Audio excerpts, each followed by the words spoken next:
Well, hey there everybody. Today I'm going to show you how to paint and prep your wood blanks for craft vinyl. Alright, so like I said, we're going to be prepping our unfinished wood blanks here to be ready to use for creating vinyl wood signs with the help of our Cricut machine, which we're going to be visiting in part 2 and part 3 of this series. So let's talk about the supplies you're going to need when you're prepping this. A lot of people want to know what sealer, what paint do you use, where do you get your stuff. Let's cover all of that first before we start actually painting and prepping these wood blanks.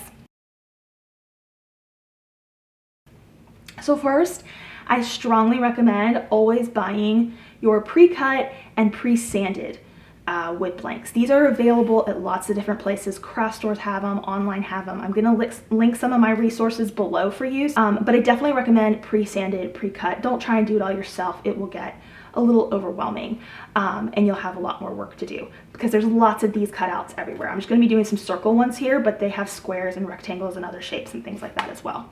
And the second step is to choose your paints and your sealers. So I strongly recommend using something like a chalked or chalky type of paint. You can find these online. Again, I will link my resources below for you. So the reason I love using a chalked type of paint is because it's an ultra matte paint, which means it's not going to be high luster or very high shine. And the best part is you can go over it with one coat and you're good to go. You don't have to sit here, wait for it to dry, do another coat, wait for it to dry, do another coat. It's a time saver and it's a supply saver as well when you don't have to do multiple coats. So I strongly recommend a chalked style paint and I will link that below for you. I'm going to be using a white and a black, but they do have other colors as well. So if you want to get creative with your colors, then you can absolutely do that. The next thing you're going to want to think about is your sealer. So we do want to seal our blanks after the paint goes on, because if you're applying vinyl of any kind, whether it be permanent vinyl or iron-on vinyl, which we will cover both in the next video, you're going to want to make sure it's sealed so that when you're applying that vinyl, any of the liner or the transfer tape is not peeling your paint up. Okay, so it's a good way to just seal the paint in general and make sure you're not going to end up ruining your painted blank.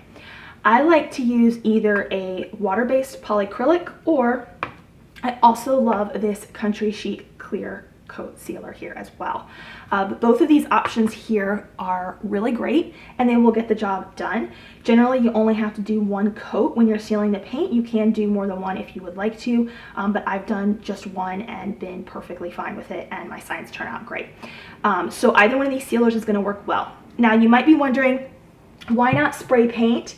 Can I use spray paint? So the thing is, yes, you can use spray paint. However, the reason I don't recommend spray paint is because it's going to absorb into the wood a lot, and you're going to find that you're going to have to do several coats to get it looking really good. And to avoid having to do more than 2 or 3 coats, you're probably going to then need to seal before you spray paint and then seal again after. So it's extra steps, it's extra cost with your supplies and the amount that you're using. And I find that using this method of, painting on with the chalked paint from a can and then sealing, it's much smoother, better, more productive, and definitely a material saver. So then you're going to need to think about your brushes. So there's 2 options for brushes here. There's a traditional like paintbrush, make sure it's a good quality. And this is what I generally use. Now, a lot of people are initially going to think, okay, what about brush strokes? I don't want my signs to have brush strokes. So these are 2 signs here that I have done that have been painted and sealed, and you cannot see any obvious brush strokes. Maybe if you're holding it like 2 inches from your face, you could pick something up, but not easily. Okay, so know that even if you use this, it will still turn out looking really well. Now, if you don't want to use this option, also you could use a foam brush if you want to as well, but these will still create similar strokes as this. You can use a paint roller though. So if you want more of that flat rolled finish look, then a paint roller might be a good option. So I'm going to demonstrate both here so you can kind of see how they both go on in their own way. Once we paint the blank, we're going to let it dry, and then we're going to add the sealer on top of it, and I'm going to walk you through kind of the process and the time frames of that. You may need something to open and close your can of paint, so I'm just going to be using a hammer here to open the paint cans and then to close them back up. I also recommend having a silicone mat or something to protect your surface. So the reason I recommend a silicone mat is because when you start working with these sealers and the paint, it's gonna stick. Even if you're covering like your surface here with paper like I have, it's gonna stick to that paper and you're gonna probably end up having to peel that paper off. Whereas if you put it on a silicone surface, it's gonna come right up and you're not gonna deal with like paper sticking and ripping to the back of your sign, especially if you're wanting to flip it over and paint the back as well. So silicone mat can be really handy in that case. And then the very last thing is you may want to have some kind of towel on hand just to wipe and dust the surfaces off before you apply your paint, which is what we're going to start with next here. So let's go ahead and get started. And I'm going to do a quick wipe on these blanks here. Let's go ahead and just use 2 here. I'm going to do a quick wipe with a towel just to make sure that there's no obvious dust stuck to the surface here, because anything that's like dust stuck to the surface, it's going to show up when we put that paint on and we don't want that. All right, the next thing I'm going to do is I'm going to put my silicone mat down here.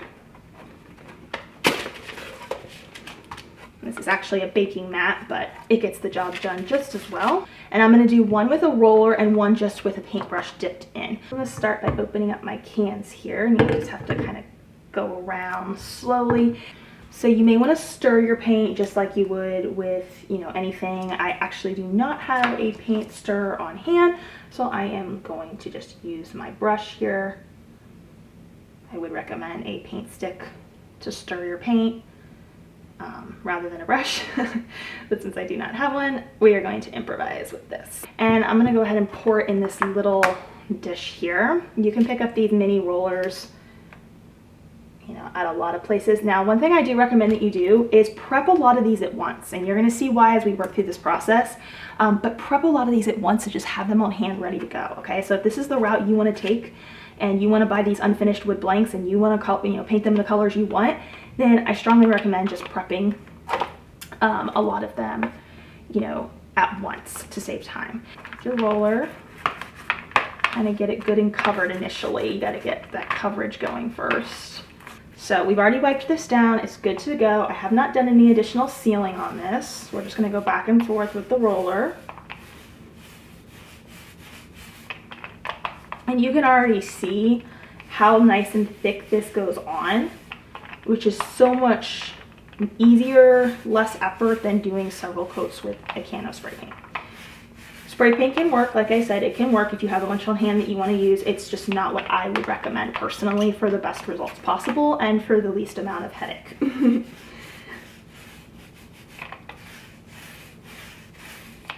And you can see with our roller here, if you're concerned about brush strokes, it goes on nice and flat. You don't see a bunch of little bristle brush strokes everywhere. You're really able to maximize that paint by rolling it on. And it looks like a beautiful finished wood blank. And if you want, you can take your bristle brush to go around the edges here, just to coat the side edges as well. So I'm actually coating the side here. And that's another good thing about using a silicone mat, is it's reusable. So we can easily wash this paint off. It won't, you know, cost us money to keep putting down new paper all of the time. All right, perfect. So there is a look at our wood blank. It looks fabulous. It's good to go. You can leave this here sitting on the liner if you want. I'm just going to move it to the side a bit here while we do the other one. So I'm going to pick this up very carefully, and I'm going to just set it slightly off to the side here. And we can even use like our towel to just sort of clean up some of that white paint real quick before we put our other blank down. That's why a silicone mat is so handy. Just like that.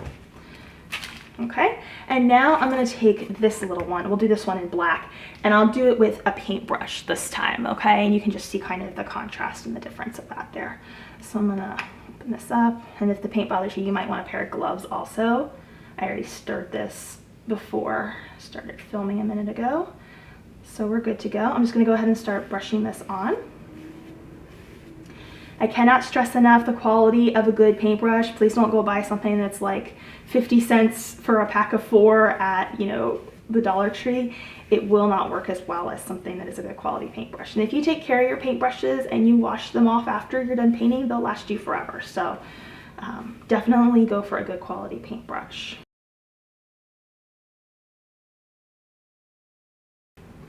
All right, there we go. So we have now painted one with a paintbrush, one with a roller. They both look fabulous. They both get the job done. So it's really your preference. Now, what do we do at this point in time? At this point in time, we need to let these dry. Now, I know a lot of people are gonna be like, I don't wanna wait that long, but it is recommended to wait 24 hours before you move to the sealer part so that your paint has a chance to cure, which is why I recommend getting a bunch of these and just prepping a whole bunch at once so you can do the painting and the sealing process, and then you just have these ready to go on hand for your projects. So that is what I would recommend, is doing a whole bunch of prep at once. So I'm gonna fast forward now to our 24 hours later, and we're gonna go ahead and seal these. So once again, I'm going to be using this Country Chic clear coat here, and I'm also going to be using a polyacrylic just to show you that both can work equally well. They're going to end up with a very slight gloss to them, which I'm okay with. You can see this one has a slight bit of gloss to it, but the water-based polyacrylic does make a matte finish. So if you want totally matte, no gloss at all, then you can get that option as well, and I'll link my resource for you. So I'm going to seal the white one in the polyacrylic, and I've got that open there. I'm just going to use a regular brush, but if you want to use the roller for this too, you absolutely can. I'm just going to go ahead and use the brush here, and you just want to do even back and forth, make sure it's covered well. Now you can do more than one coat of this, however I have never actually done more than one coat. I have tested it with just the single coat, and it works just fine. When I apply my vinyl, I don't see any paint coming up, which means the sealer, that single coat sealer, is doing its job and keeping that paint where it should be. So I do not see it as a problematic thing to do just one coat at all, but if you would like to do more than one, then absolutely do more than one. Now once you get this coat on, it does recommend on the sealer container that you wait 24 hours before you try to apply anything. So again, it's crucial to consider, you know, bulk batching these to where you're kind of doing all the painting and all of the sealing in sets. And that way you're not having to stop and wait 3 days between projects to try and get your signs all prepped and everything. Alrighty, so this sign here is done, and I can move over to this one now. So I did the polyacrylic on this one. I'm going to do the Country Chic on the other one. I will note with the Country Chic that there is a very slight yellowing to it. That was something that I just noticed when I was comparing my originals before they were sealed. But if you want to use this, darker colors are going to be your best friend because it's not going to show you. I'm going to use a foam brush for this one because I don't want to mix my sealers here. Darker colors will be better for this Country Chic brand, I have found. And you don't have to shake the containers. It says on there you don't have to shake. So I just come in here, and I like to let them dry on the silicone mat just like we did before. That way we don't have, you know, any paper that's clinging to it or anything like that. I'm gonna go rinse my brushes out, and we're gonna let these dry. All right, so these have dried at least to the touch. I'm still letting them cure a little bit longer before I move on to adding any vinyl or iron-on vinyl to the wood surface. Now in part 2 of this series, I am going to show you how to add both permanent vinyl to your wood surface, and I'm also going to show you how to apply iron-on vinyl, which is also known as heat transfer vinyl. So follow the link in the video description if you want to see the compare and contrast of the 2 different vinyls that you can add to your wood signs and the application process of that.